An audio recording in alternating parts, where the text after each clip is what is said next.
So there's a big development in the crypto sphere this past week, and it was crypto related, but it was more about an institutional investor. So this week, BlackRock, which is the world's largest asset management, right? They kind of own everything, right? They own housing and a large, powerful broker. They released last week a 9-page PDF, which essentially said that that Bitcoin was a unique asset, and essentially not pumping it, but kind of beginning the process of, I believe, I think that PDF can kind of be thought of as, one of the signals of the beginning of institutional investment. Now, I don't think the institutions are going to run it, but I think BlackRock releasing a PDF saying that has a place in an institutional portfolio is a big step towards more maybe mainstream adoption of crypto as an institutional asset, right? So I think when you think of crypto and Bitcoin specifically, and you think of investors, institutions, and right, Bitcoin being kind of there's a difference between Bitcoin being mainstream and Bitcoin being like a Wall Street institutional mainstream. So I think Bitcoin is probably kind of common knowledge around like people and individuals, but really at the institutional level, it's still kind of scoffed and laughed at. I remember at one point I had a job for one of the region's largest foundations, where when I was working there, I told the executive vice president that the community foundation should buy Bitcoin, and I was essentially laughed at. Right, I was laughed at and kind of looked at like I was crazy, and maybe I was at the time, but I think when I had pitched that to a high level executive who at this point is now the executive director and makes 7 to 8 times my salary, has still not bought it, but Bitcoin's up 3x since I proposed that. And I think I guess it's a big deal because right, institutions have lots of money, and if you start to see institutions adopt it, even if it's if the talking lines and the talking heads, right, all these investment managers that institutions hire to manage their portfolios, if the common knowledge or the the talking points of all these talking heads becomes 1% of your portfolio should be invested in digital assets, right? 1% of institutional assets is a lot of money, and that's just 1%, right? So I think that would create, right, especially in this bull run that's coming up. We had the halvening in April, and we're still kind of in this crypto spring, late spring, beginning to see summer. So we could see based on historic trends plays out. I think if you saw institutional investment and institutional adoption could be something that could be part of this upcoming bull run. I record this in September 2024, so we'll see. But something to keep an eye on. I don't think the institutions are all going to come in, but there's definitely, right, there's the technological adoption curve where you have innovators, early adopters, and then laggards at the end. So I think this cycle, and you've already started to see, some institutions, kind of those innovative early adopter institutions come in. So I'm not going to say all institutions will come in this cycle, but I think you will start to see some early adopters in the institutional space come in with some serious money. And I think one of the things I want to bring that up is I think one of the reasons I'm excited personally about Bitcoin, and also spiritually and as a human being, one of the reasons I'm excited is that Bitcoin, in this situation, right, when you have this emerging technology, I think a good analogy to think of this is like the dinosaurs, right?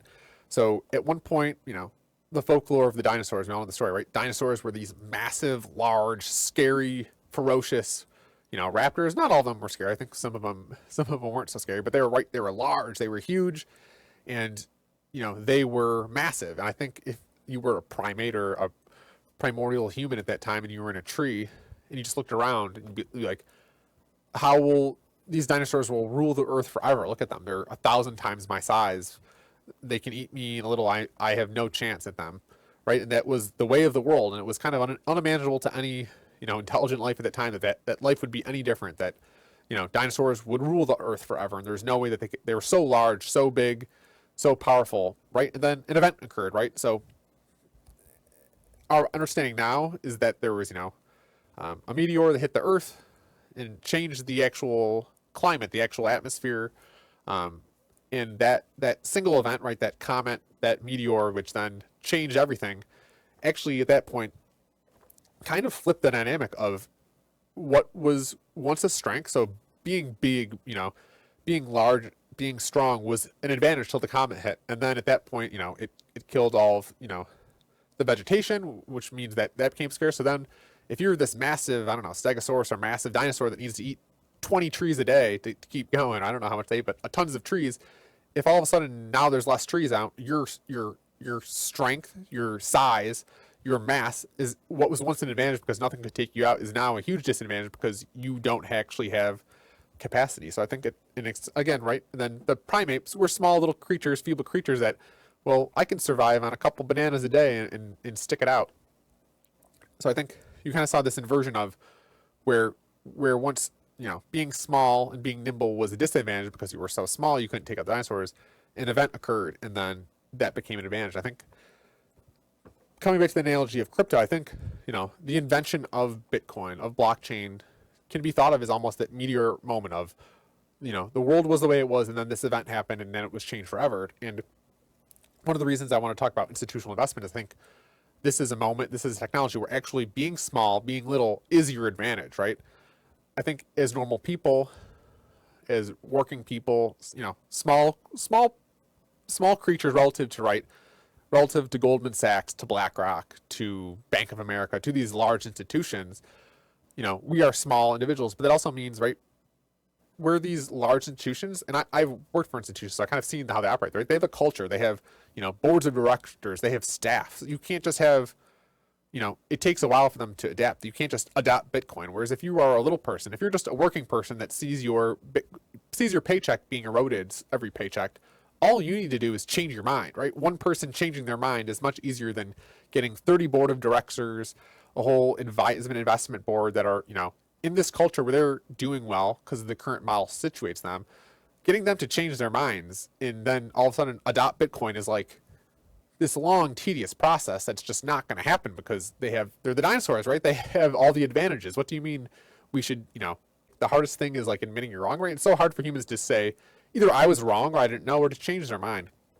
I think that's why I'm excited about putting crypto and putting Bitcoin content out there is because, the little guys, us, right? The people, the working class people, the poor people, the people that work every day, and, we have an advantage because if we can just change our own one minds, we can outpace the institutions. We can get to the crypto sphere, get to our life raft before the institutions. The institutions are going to claw to the old way of being because they had the power, this whole new world, right? I just think it's exciting. And I would hate to see crypto and I think this is a fear a lot of, people that are in the space fear is that it just becomes a new old world, right? So I would hate to see BlackRock own half the Bitcoin supply. That would be, that would really, for me personally, like, put a dampen on the whole prospect of what Bitcoin could be, which is essentially building a new financial world, right? Building a global peer-to-peer monetary system where whether you have $1 or $1,000, whether you're white, whether you're black, whether you're straight, whether you're LGBTQ, it doesn't matter. The Bitcoin just cares about math. It doesn't care about any of your, social factors or attributes that people get discriminated against in the real world, right? Your credit score, right? It doesn't care about your credit score. It just cares, do you have the private key to the vault? Yes or no? I would hate to see this new world, right, just be taken over by the old dinosaurs. I would hate to see that. And I think one reason I'm passionate about putting out content is like trying to get as many little people, as many little guys to understand, right? Because if you can understand, all you have to do is change your one mind, and you can adopt Bitcoin faster, right? Even if you bought one Satoshi today, right? Just that decision, you would then own more Satoshis than most of the institutions on Earth. So you have this massive advantage. All it takes is you changing your mind, you adopting Bitcoin, you investing into Bitcoin, and literally, if you can get there before and buy real estate. So think again too, as Bitcoin is like digital real estate, right? There's a fixed supply. It's an island. It's like Manhattan Island. It's fixed, scarce real estate that you can buy, right, and own. And I think especially if this cycle is the start of institutional adoption, I would hate to see, right, again, I'm hammering a point here, but I would hate to see BlackRock own half of Bitcoin. I want to see, working class people, little people that are hurt in this old world. I want to see them get to this new world first and get advantages in all the riches that they could get, not just for themselves, but also, for democratizing wealth, democratizing finance for all human beings. And I think not just Americans too, but right, people in third world countries. And I think that's the one thing as Americans, it's hard for me to stand by and like Americans too are uniquely going to be harmed because we might be little individual working class people, but the current monetary system benefits us, right? We have the world's reserve currency. We've been riding on this. Whereas if you are from, I don't know, Bangladesh or from Argentina or Venezuela or a place, the Middle East or Ukraine where you're fleeing because there's war, or, you don't have a world reserve currency, those people, you don't really need to explain why Bitcoin's better. They just continually know that Bitcoin's better because they're straddled with oppression. They're straddled with, with war and with their currency not being good. So I think Americans too specifically have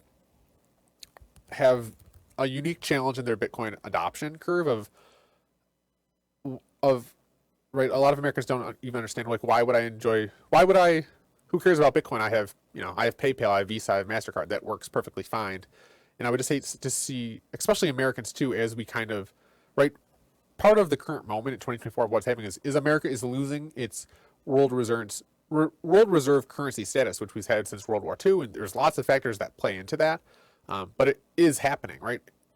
Even if the American dollar keeps a place in the world, its days as the holy grail of currency is definitely, it's going away, right? It's before our eyes. Not just because of Bitcoin and crypto, because of other countries, right? China, Russia, Iran, these countries that are, yes, they're American enemies, and we as Americans say, you're the bad guy, but like, put yourself in their shoes. They are human beings just like us, and the current system where America has the guns, America has the money printer, and they just deal with it. That doesn't work for them. And we have a lot of external enemies that don't like the system, let alone the crypto sphere, which is kind of its own critique of the system, which is, fixed currency, not controlled by anyone. But also the American working class and poor themselves kind of realize that this whole American currency doesn't work for them because really the American currency is not working for American people. It's working for a handful of bankers and institutions and the Federal Reserve and these small groups of people that, control the money supply.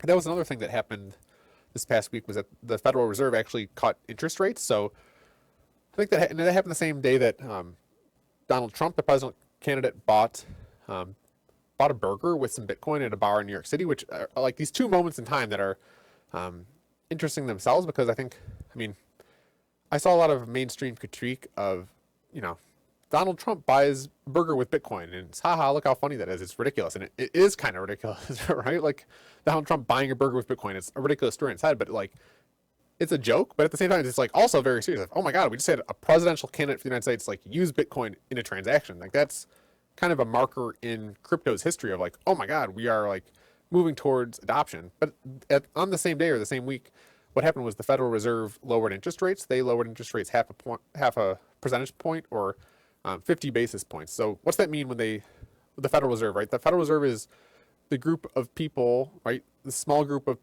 closed source people that control the supply of money, right? They are charged with, keeping employment stable and like keeping control on inflation.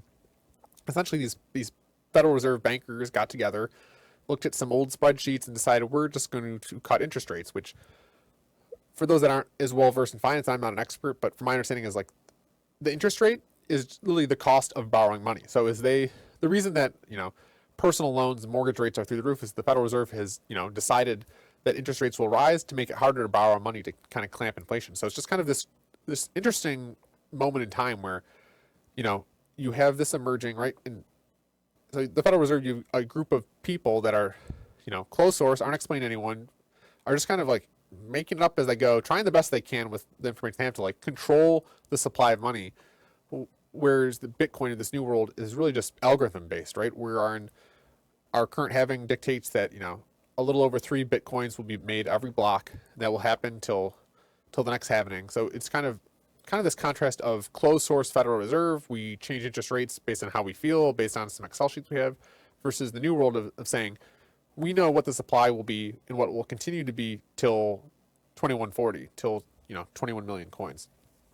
So that's a little bit of ranting and raving on the crypto space, but I think one topic I've been thinking around is that 2009 is the new 1492.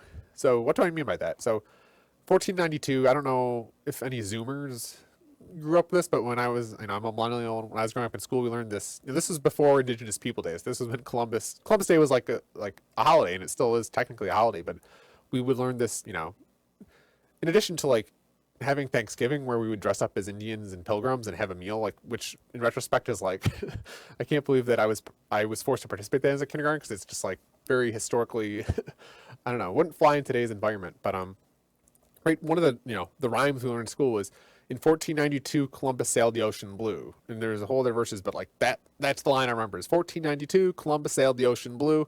And like, why did we learn that, right? And I think, right, when I say 2009 is the new 1492, right, we learned about 1492 because, Columbus sailed the ocean blue is really about like the fundamental change in Western civilization because of Columbus, right? Columbus discovered, he sailed the ocean blue and he discovered North America, which I think, more research is coming out that like probably human beings knew more about North America, but like from a Western European point of view, really 1492 was the first time where like an explorer put on a map and returned to a king and said, or I don't even know if Columbus specifically had a map, but like it was the beginning of the actual discovery of this new world of North America, which changed the trajectory of like human civilization, but also Western society in general, right? Like having this new world.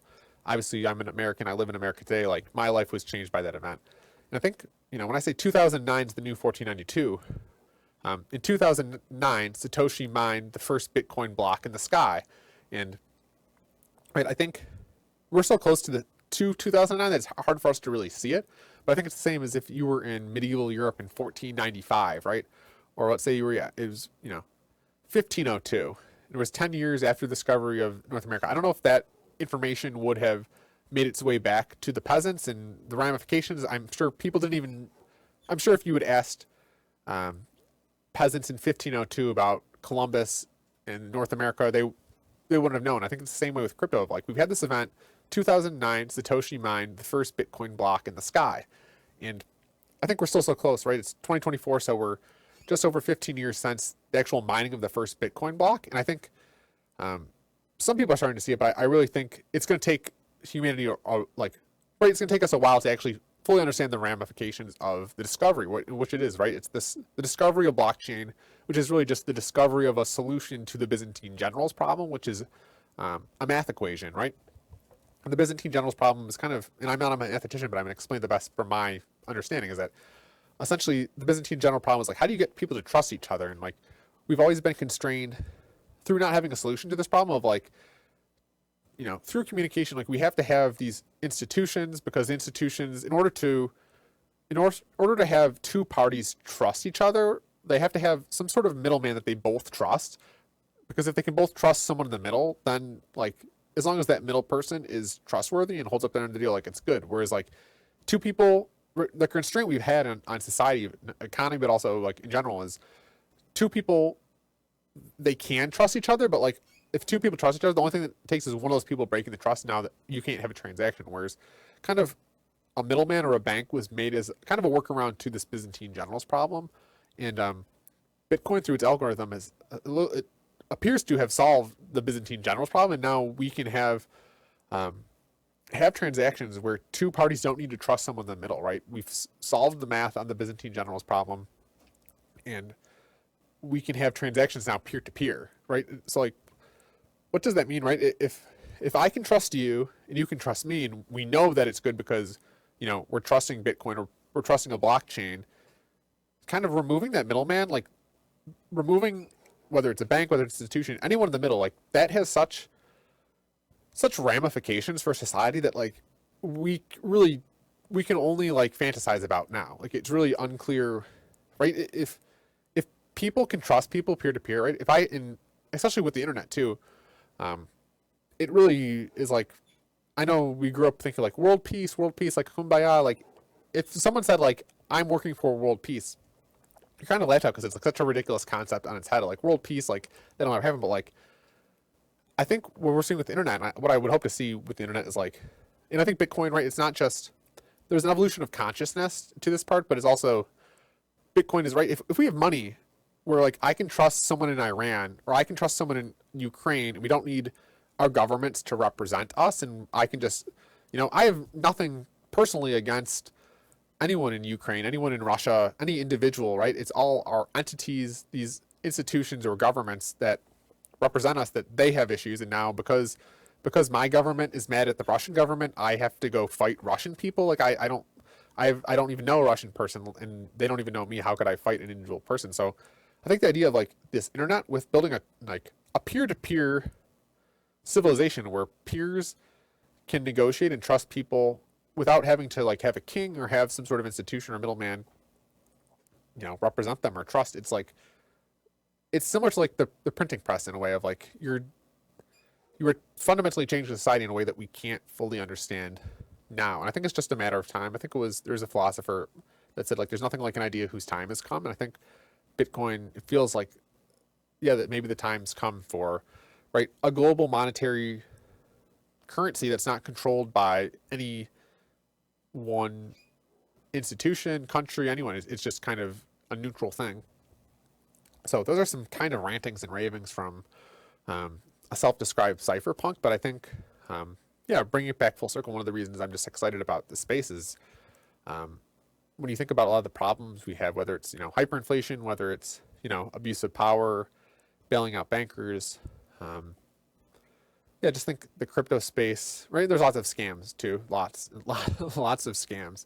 But there's also some hope, right? There's kind of the philosophy of what it's born on, which is like actually building a new mode of being for human beings. And I think one of the things, it just feels like we're at a point in evolution for humanity is like we've conquered, right? We've proven we can conquer other human species, right? The Neanderthals, I forget the other names of them, but like we conquered them. We've really conquered, we're like the apex predator. We've proven we can just, conquer nature, we can destroy nature, but like we're kind of at this point of evolution, not just with ourselves, but with Mother Nature of like, can we adapt to like cooperate? Can we like turn our human species into like cooperating, not just with ourselves, but cooperating with nature? And maybe Bitcoin, I think having a money, right? Having a money where it's, trust is built into it, because, it's a type of game where especially the current fiat system is kind of like the reason we're starting wars is over money, right? It's all about the United States has the money printer, right? We have the power, we have the reserve currency, and with that power comes power. We have, the ability to print money and like dictate to the rest of the world, and like other countries want that power too. But I think if you took that power, right, the power to control money away from any individual, the amount that they would do for peace, right? If there was no reason to start a war because no one could control the money, there'd be no reason to start a war. And if no one could start a war, then maybe we could live in a more peaceful society. So I think the analogy too of like human beings, money is to humans as water is to fish. So the fact that our money is so polluted, like we all know there's so much corruption behind the scenes. If you could actually like, the corruption all comes from trusting, right? We have to trust people, whether it's the Federal Reserve, whether it's through people with power, we have to trust them. And, I think we all know that, power corrupts absolutely. So if you could just take the ability for any individual or to like corrupt money and build, a money that's open, transparent, that no one can corrupt, like the ripple effects of that is like something I don't understand, and none of us do until it actually plays out over time. So yeah, again, I'd just love to see people, I think it's the answer to a lot of problems we face, and I don't think it's really common knowledge at all. I think it's still kind of laughed at, but again, we're at a point in time, especially early in Bitcoin's development, where like these are all utopian dreams. And I think these are some of the utopian dreams of our founder. It's not just going to happen, right? It's up to people that use the technology. It's up to us as people, and especially us at the beginning of the adoption of the technology. We have the ability to have radical effects on like the outcomes of it. And it's really up to us, the people of users, early adopters too, to like steer this ship in the right direction, because once the ship gets going on a course, it's hard to change. And again, like I said, with BlackRock releasing this paper, I would just hate to see Bitcoin and just this technology that has potential, right? Potential energy, not kinetic energy, right? It's got a thing. It's not perfect, but it's still in its early stage where we could direct it in a way that is positive. But at the same time, if we just sit back and do nothing, then BlackRock's going to own going to own all the supply, and yeah, so it's really, I think, up to individuals, right? I think part of this, part of the internet generally is just, it's empowering individuals. And I think it's up to people, users, but also human beings to like use this technology where, whether it's AI, to really direct it in a way that's beneficial for um, the future of our species and for the future of humanity and for making the world a better place and world peace and all that stuff, which is kind of woo way, but it's also um, it's important. I think um, it feels very easy to not be a victim, but passively accept technology, whereas um, I think human beings in general just need to do a better job at like, and something I'm still struggling with is like dictating technology, like dictating your humanity technology, not your technology dictating its technology to humanity.